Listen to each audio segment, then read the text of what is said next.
All right, we're very lucky to have Chairman Sickey of the Coushatta Tribe of Louisiana here. Coushatta Tribe is one of the leading employers in the state of Louisiana, and Chairman Sickey's been at the forefront of a lot of their initiatives. Everybody thinks of casinos with tribes, and that's true. Coushatta does have a very successful casino, but on top of that, they're doing lots of innovative things. For example, Coushatta is one of 6 out of about 573 federally recognized tribes that have international trade deals. So Coushatta is at the forefront of things nationwide and internationally. Chairman Sickey was recently one of the representatives of the tribal nations at the Native American Presidential Forum, questioning all the presidential candidates on what they're going to do about Indian country. So Chairman Sickey's he is one of the primary leaders in Indian country, and we're very honored and pleased to have him. And without further ado, Chairman, thank you very much. The floor is yours.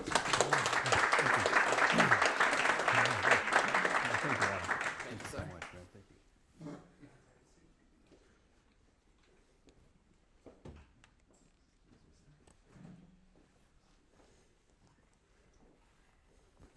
Thank you all so much, and good evening. And just to clarify, I was invited.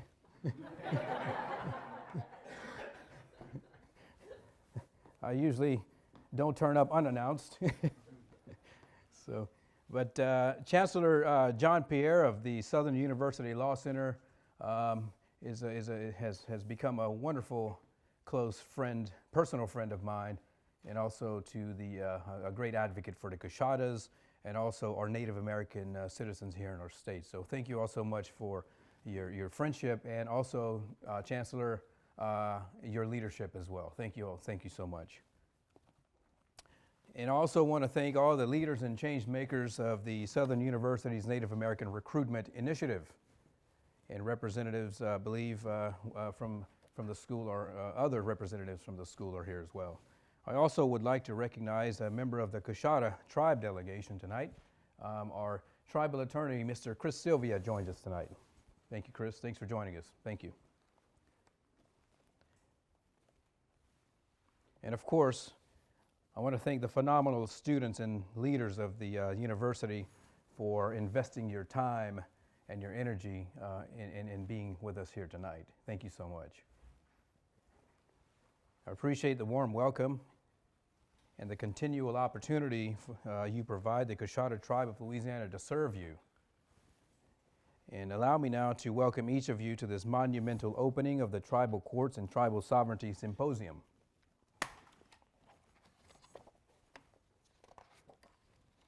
Meeting with some of you a few moments ago, and some of you for the second time or more, it's important to remember the true gift of these events is the community we build with one another. The presence of the friendship between many of us in this room is worth celebrating in and of itself. On the subject at hand concerning tribal sovereignty, I pray I am able to represent a voice which has been informed and guided by the wisdom, sacrifice, and perseverance of our tribal elders and ancestors, who've not only made our conversation today possible, but also, in a way, miraculous.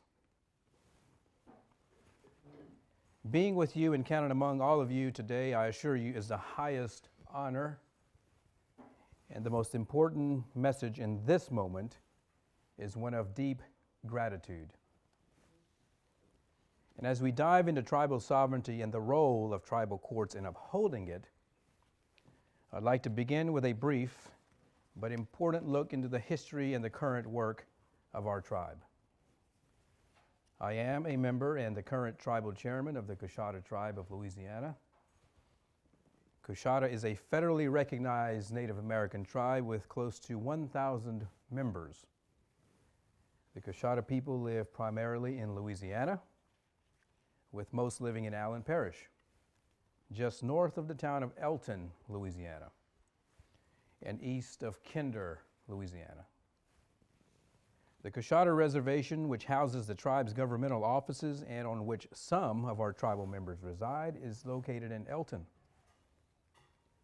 The Coushatta people have lived in southwest Louisiana for more than a century, but we did not start out living here. After Spanish explorer Hernando de Soto encountered a Coushatta community on a Tennessee River island in 1540, the Coushattas recognized that Europeans were intent on taking their land. My ancestors relocated, beginning a long series of moves aimed at avoiding European encroachment. By the 1700s, the Coushattas had resettled near the convergence of the Coosa and Tallapoosa rivers in Alabama and had become part of the powerful Creek Confederacy. Throughout their moves, the Coushatta people maintained their culture and unique language. And although they joined with other tribes in the Creek Confederacy, they never gave up their separate cultural and lingual identity. Coushatta is the name of the Coushatta language and people. And I'm proud to say that I speak the Coushatta language fluently, as do most of my Coushatta peers. We also have tribal education programs ensuring our tribal youth have the opportunity of learning their native language. The Coushatta are also distinguished worldwide for their masterful river cane and longleaf pine needle basketry, and have preserved their clan system. In 1797, the influential Coushatta chief, Red Shoes, led a group of 400 followers to Spanish Louisiana, and in the spring of 1804, another group of 450 Coushattas joined them in the territory. Over the next several decades, the Coushattas moved from place to place, crossing the Red, Sabine, and Trinity rivers in an effort to remain in neutral areas between French, Spanish, American, and Mexican territories. And you thought you had a bad day. In the 1880s, a group of approximately 300 Coushattas settled at Bayou Blue, north of Elton, Louisiana, the tribe's current location. As the 20th century dawned, the Coushatta leaders began to engage the United States government in an effort to ensure the well-being of our tribal members. Years of hard work were rewarded in 1935, which was not yesterday, as the federal government extended tuition funding to Coushatta children, and in 1945 offered community members contract medical care. However, despite the government's recognition of the tribe, the relationship between the Coushatta tribe and the federal government soured in 1953, when, despite earlier treaties with the tribe, the Bureau of Indian Affairs terminated all services to the community without congressional approval or community consent. Efforts to regain federal re-recognition began in 1965 as community members organized and established a local trading post. In 1970, Coushatta leaders, led by my father, Ernest Sickey, began petitioning the federal government to continue providing medical care for tribal members as it had in the past. These efforts paid off when, in June of 1973, the Coushatta Tribe of Louisiana, under Tribal Chairman Ernest Sickey, once again received federal recognition from the Secretary of Interior. The Coushatta people were traditionally agriculturalists, but after regaining federal recognition in 1973, our tribe began investing in a variety of enterprises. Our goals in developing tribal businesses were to generate the revenue necessary to operate our tribal government and to create jobs for tribal members and members of the surrounding community. Chief among the tribe's enterprises is the Coushatta Casino Resort, which opened in 1995 under the leadership of former Tribal Chairman Loveland Poncho, and has grown into one of the top 10 largest private employers in the state of Louisiana. Responsible, for almost 70% of the total workforce in Allen Parish, and another 4% of Jefferson Davis Parish.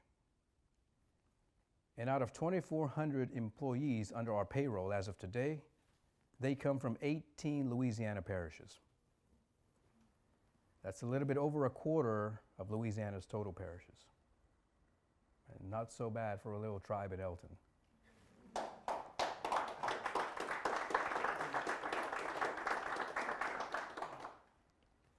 The tribe also operates a variety of smaller business enterprises, as well as health, educational, social, and cultural programs that have economic and social impacts on the tribe and the surrounding communities. The Coushatta Tribe of Louisiana, like other federally recognized tribes, is a sovereign entity.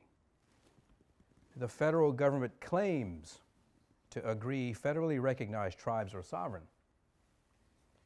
Our individual states purport to concede this point, and local governmental entities similarly imply to acknowledge that federally recognized tribes are sovereign entities.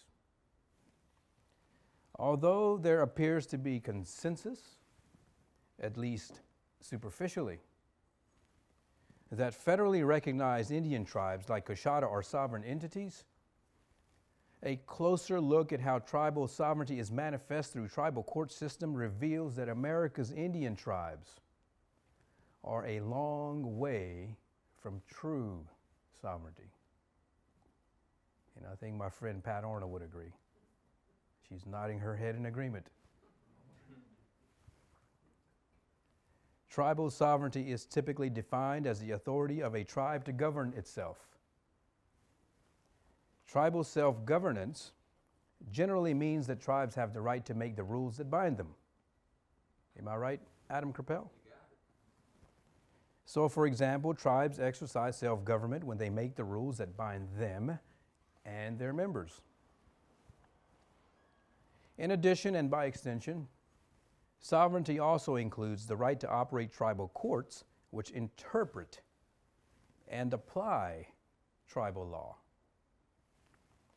Tribes have authority to establish tribal courts to analyze, construe, and apply the laws the tribes enact. Furthermore, sovereignty also includes an element of self-determination, as well as self-governance. Tribal sovereignty doesn't only include a tribe's authority to govern itself, but also the authority to determine what form such governance will take and how it will be implemented. For example, tribes determine their own forms of government institutions and entities, rights of members, and voting rights. Tribes also shape their court systems and enact their own jurisdictional and interpretive canons. To be effective, tribal sovereignty also includes a geographical element. Tribes are sovereign when they exercise self-government and self-determination within a specific and well-defined geographic boundary. Sovereignty exists when tribes exercise jurisdiction over and within their lands. We call this territorial sovereignty. In short, sovereignty is an entire package that includes self-rule and self-determination within a defined territory over which the tribe exercises jurisdiction. Tribal courts are an integral part of the legal system that tribes adopt and maintain, and they are a necessary element of tribal sovereignty. Unfortunately, tribes and tribal courts have never been granted the full scope of authority or jurisdiction that is required to uphold tribal sovereignty. Jurisdiction is the authority a governmental body has to exercise its power over persons or property. there are two kinds of jurisdiction. Legislative jurisdiction concerns a government's power to regulate, while adjudicative jurisdiction concerns the power of a court to decide a case or to impose an order. A sovereign entity is only fully sovereign if it has both the jurisdiction to legislate and the jurisdiction to adjudicate how and to what extent its legislation applies. In other words, in order to be fully sovereign, Indian tribes must be able to pass their own laws and enforce those laws in tribal courts. Under federal common law, Indian tribes typically have jurisdiction to legislate and adjudicate for people who are members of that tribe. However, when it comes to regulating and adjudicating disputes between people who are not tribal members, the law is different. The extent to which Indian tribes have civil, legislative, or adjudicative jurisdiction over people who are not tribal members is a matter of federal common law.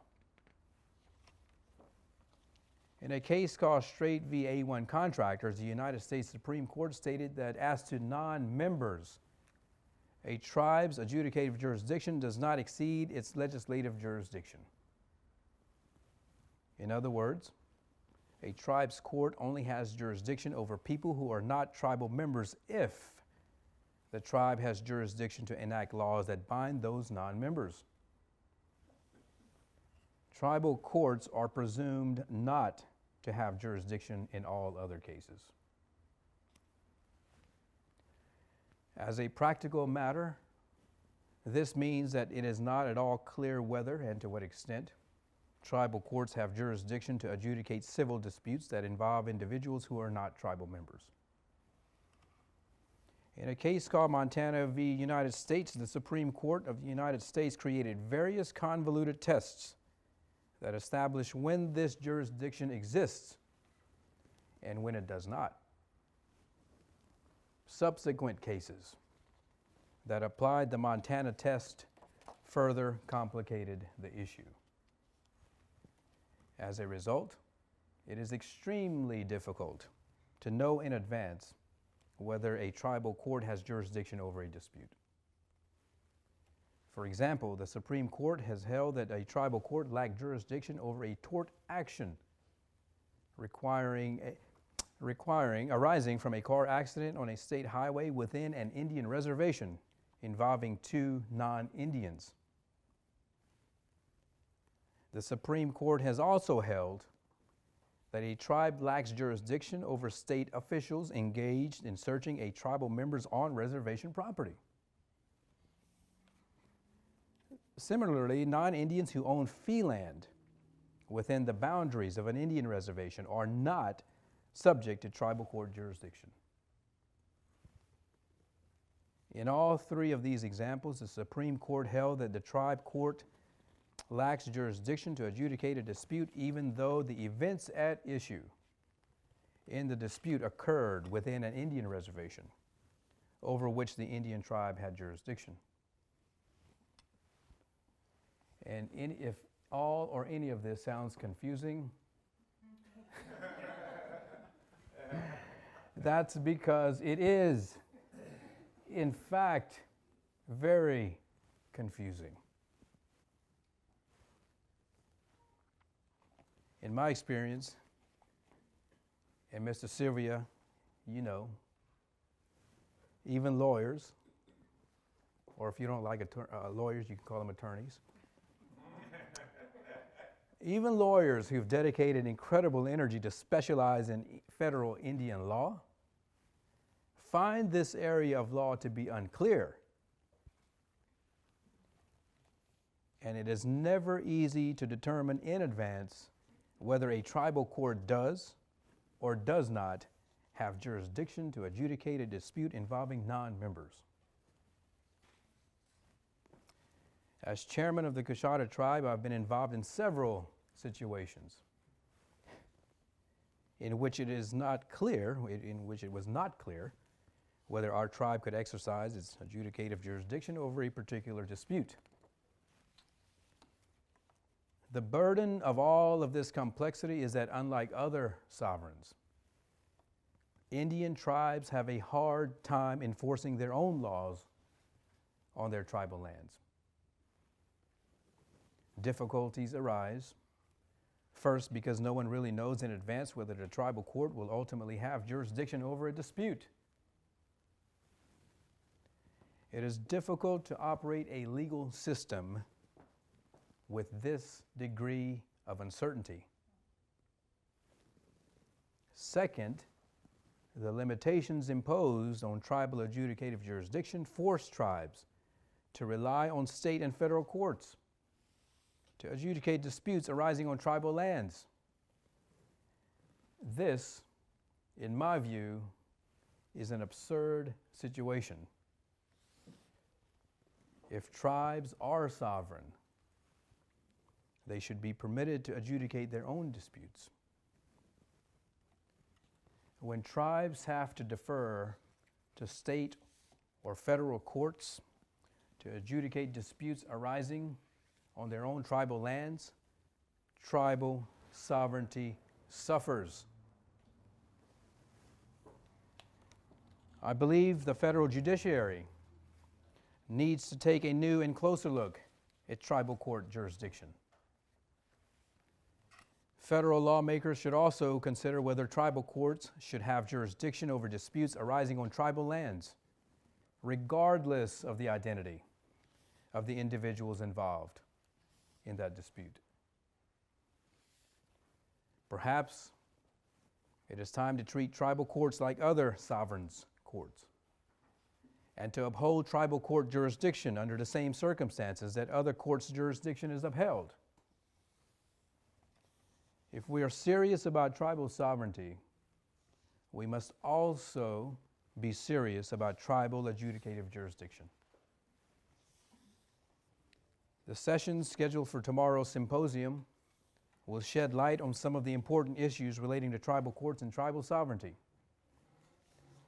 As chairman of the Coushatta Tribe, I am hopeful that thorough analysis on these issues will enable us together to devise ways to support tribal sovereignty while also upholding applicable law.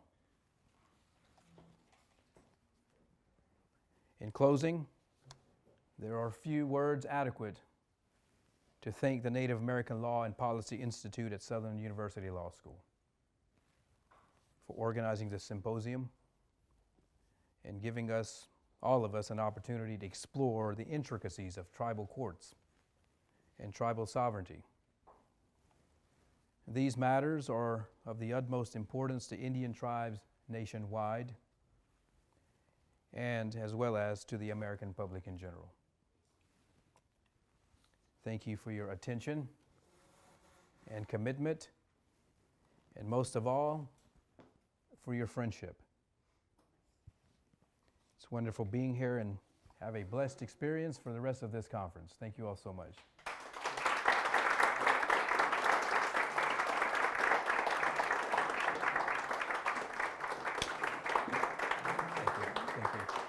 Thank you. Thank you. Thank you.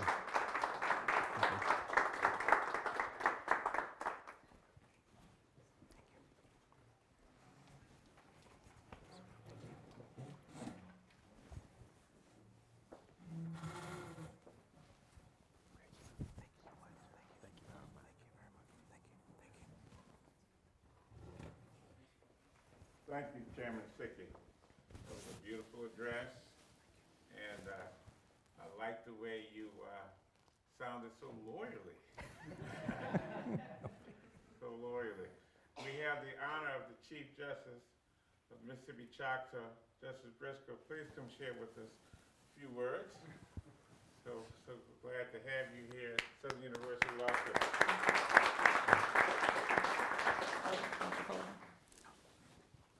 Thank you very much for the invitation for tonight. Tomorrow I will be given the topic on tribal courts and peacemaking. That's one thing that we have, that as a traditional court, we use our culture and traditional values as far as working with our people in a very a good way. We'd hate to see our people get to where they're not able to do things as far as with a felony or different things like on their background. So, you know, the Peacemaker Court's what I want to talk about. You got a beautiful campus. I went around trying to find this place. 45 minutes to take it this way, so I got a tour of the campus, and it's very beautiful. I started when it started getting dark, and I thought, I'm not going to find it. I called Adam. I said, I'm at the Law Center. I'm here, and he says, we're not there. We're at the Donald Wade Center. Well, you'll see me tomorrow. I agree with the words from Councilman Sickey. You know, we are a court. We are a real court. I know in the view of the public, we are called a kangaroo court. But I here stand today. We are a true court. In February 2020, we will be implementing the Tribal Law and VAWA Act as far as part of our tribe, where we're going to be able to prosecute non-tribal members in our courts. So we're looking forward to it. I just got back from Minnesota, where I was elected as first vice president of the National American Indian Court Judges Association for the second term, and left Monday, came back Friday, had one day off Saturday, went with our tribal chief on Sunday to Phoenix, Arizona to talk with the Gila River Tribe as far as their experience with the Tribal Law and Order Act and the VAWA. So, you know, we went there for 3 days, and then one day back to work. I'm here tonight. Hopefully this will be the last trip I get. But other than that, thank you for the invitation, and I hope you'll enjoy my presentation tomorrow on the Coushatta Tribe Courts. Thank you.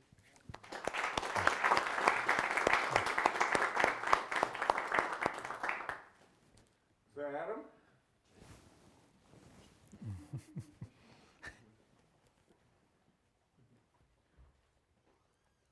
All right, well, yeah, thanks again, Chairman Sickey, for coming down. We appreciate Thank you. your wonderful remarks.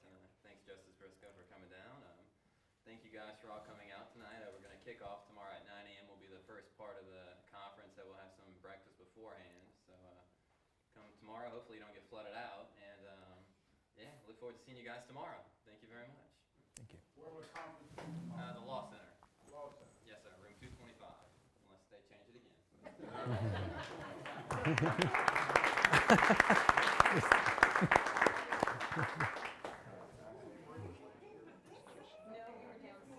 So, please, there's more food. Right, yeah. Yeah. There's more food. Please enjoy mingling, and we look forward to seeing you in the morning. I'll see you.